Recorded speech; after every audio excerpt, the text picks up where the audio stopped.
감정을 다스리는 게 지감인데요. 그렇다면 이 감정에는 무엇이 있을까요?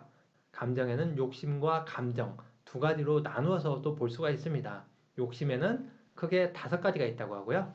그리고 감정에는 7가지다 해서 7정이라고 합니다. 그래서 5욕 7정이라고 하는데 이 욕심을 먼저 잘 다스릴 필요성이 있죠. 그래서 나의 상태가 어떤지를 살펴보는데요. 수준이 낮을수록 물질적인 욕심에 집착을 하고 물질적인 욕심을 추구한다고 합니다. 그리고 수준이 높을수록 자아실현의 욕구를 통해서 뭔가를 만들어내고 지적인 걸 추구하고 그렇게 되는 거죠. 그리고 이제 중간 단계에서는 권력과 명예를 탐하게 됩니다. 근데 이게 그 욕심이라는 게 잘 관리했을 때는 나의 수준에서 끝나는데 이게 잘못되면 타인에게까지 엄청난 피해를 줄 수가 있습니다. 그래서 욕심 관리를 잘 해야 되는데요. 첫째 욕심 관리는 물질에 대한 욕심입니다. 물질에 대한 욕심은 몸을 가지고 하는 뭐 돈이라든지 아니면 재산이라든지 그런 거죠. 어떤 걸 소유하고 싶은 욕망, 물질적으로 소유하고 싶은 욕망을 갖다 무력, 그리고 성적인 관계, 성적인 만족을 추구하는 걸 성욕이라고 하고 색욕이라고 표현하죠. 그래서 무력이라는 것은 밖에 있는 걸 가지는 게 무력인 거고 성욕이라는 것은 안에서 일어나는 걸 통해서 소유하려고 하는 그런 욕망입니다. 그래서 물질욕보다는 성욕이 더 다스리기가 어렵다고 합니다. 밖에 있는 건 끊는 것보다는 내 안에서 일어나는 에너지를 조절하는 게 힘들다는 얘기죠. 그래서 부자가 천국에 가기가 낙타가 바늘구멍 들어가는 것보다 힘들다고 하는데 이 물질욕은 그 첫 단계라고 표현드릴 수가 있습니다. 그리고 권력과 명예욕이 있죠. 권력과 명예욕은 그런 어떤 위치에 가지 않으면 내가 그런 권력과 명예욕이 있는 줄을 잘 모르는 경우가 많이 있습니다. 그런데 학교에서 줄반짝만 해도 막 고개를 뻣뻣이 들고 다니면서 힘주는 사람들 있죠? 이런 사람 내면 속에 그런 권력욕이 자리 잡고 있기 때문에 그렇습니다. 그래서 그 권력자들이 어떤 그 좋지 않은 행동을 하게 할 때 그 지적이나 양심적인 이런 능력이 작용하지 않은 어린아이라든지 이런 사람들에게 어떤 붉은 완장을 채워줘 가지고 권력을 행사하게 하죠. 그러면 어떻습니까? 무소불위의 권력을 행사하면서 폭행과 그런 그 좋지 않은 악덕을 행하게 되는 거죠. 그래서 중국에서 있었던 홍위병이라고 표현했고 우리나라도 그 예전에 공산당 뭐 해가지고 붉은 완장을 타가지고 뭐 나쁜 짓 많이 했었죠. 그런 것처럼 어떤 그 사람들은 그 내면에 자신의 영혼이 가지는 욕망으로서 권력을 추구하고자 하는 어떤 욕심들이 있습니다. 이걸 잘못 다스리면 그 권력이 결국은 외부로 향하다가 자신의 에너지를 고갈시키게 되는 거죠. 또한 욕망은 그 단순히 가지고자 하는 것도 있지만 내가 허기질 때, 허할 때도 이런 물질이라든지 성욕이라든지 권력이라든지 이걸 추구하게 되거든요.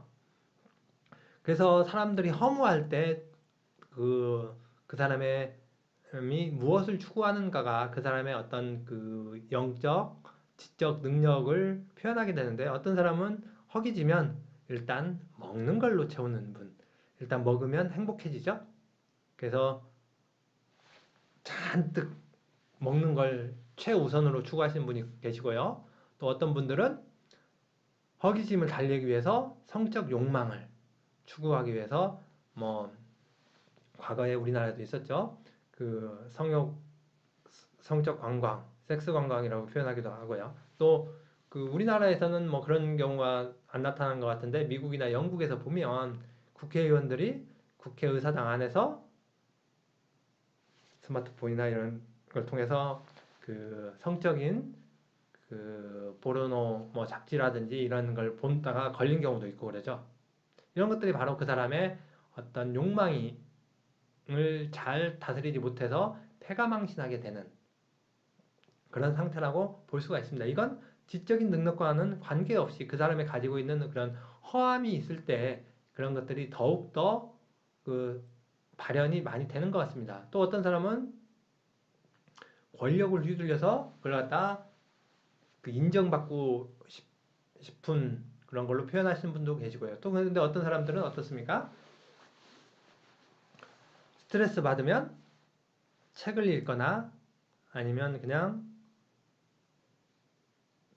누워가지고 편안하게 휴식을 취하시는 분도 계시죠. 운동을 하거나.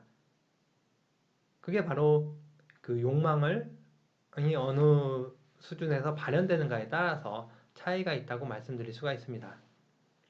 그러면 과연 나는 어떤 상태에서 나의 욕심들이 발현되는지도 꼭 확인을 해보시기 바랍니다. 네. 그래서 무욕, 색욕, 명예욕, 이기심, 뭐 나태함이 있는데 이걸 갖다 단계별로 해서 3단계로 나누어 보면 첫째는 몸이 가지는 육체적인 그런 욕심이 있습니다. 그걸 갖다 무욕, 성욕, 식욕. 그리고 두 번째는 나의 영혼이 가지는 그런 욕망이라고 해서 권력과 명예욕입니다. 보이지 않는 에너지죠. 무욕, 성욕, 식욕은 물질적으로 보이고 만질 수 있는 그런 대상이 필요한 거지만 나의 영혼이 가지고 있는 욕망은 만질 수 없지만 그걸 갖다 에너지로서 받는 거죠. 그래서 이런 것들이 추구하는 게 이제 연예인이라든지 뭐 정치가라든지 그런 분들이죠. 그래서 권력욕은 부모 자식 간에도 나누지 않기 때문에 과거에 어떤 대하 드라마나 그런 데 보면 부모 자식 간에 그 살벌한 사력전이 일어나기도 하고 그렇죠. 그래서 피비린내 나는 싸움이 일어나고 형제 간의 싸움, 부모 자식 간의 싸움. 그리고 이 단계를 넘으면 어떤 에너지를 갖다 가지려고 하는 게 아니라 이걸 에너지를 변화시켜서 새로운 걸 만들어내려고 하는 그런 상태로 바뀌게 됩니다. 이걸 진화욕이라고 표현하고 자아 실현의 욕구라고 표현하기도 합니다. 그래서 자아 실현의 욕구가 발동이 되면 무력이라든지 그 권력 이런 걸 떠나서 자신의 깨달음이라든지 아니면 새로운 무언가를 만들어내는 것, 새로운 창조물, 새로운 뭐 과학기술일 수도 있고 새로운 예술작품을 만들어내기도 하고 이런 분들은 배를 거울고도 열심히 하시는 경우 많이 있죠. 예술가나 이런 분들이. 그게 바로 이 자아 실현의 욕구가 발현되기 때문에 그렇습니다. 깨달음을 추구하시는 분들도 그런 분들이 많이 계시죠. 그런데 이 명상에서는 이 3단계를 다 잘 조절하는 훈련들을 통해서 나의 그런 그 깨달음의 수준을 높여나가는 거죠. 그래서 명상을 비움이라고 하는데 비움을 가장 중요시 하는데 바로 이 감정을 비우는 것도 있지만 나의 욕심을 비우는 것도 굉장히 많은 그 공부 과정에 있습니다. 이 그림 보시면 다람쥐가 그 너트를 먹기 위해서 거꾸로 들어갔다가 제대로 나오지 못하는 그런 상태이죠. 네, 나의 욕심은 어느 단계에서 발현되고 있는지 꼭 찾아보시기 바랍니다.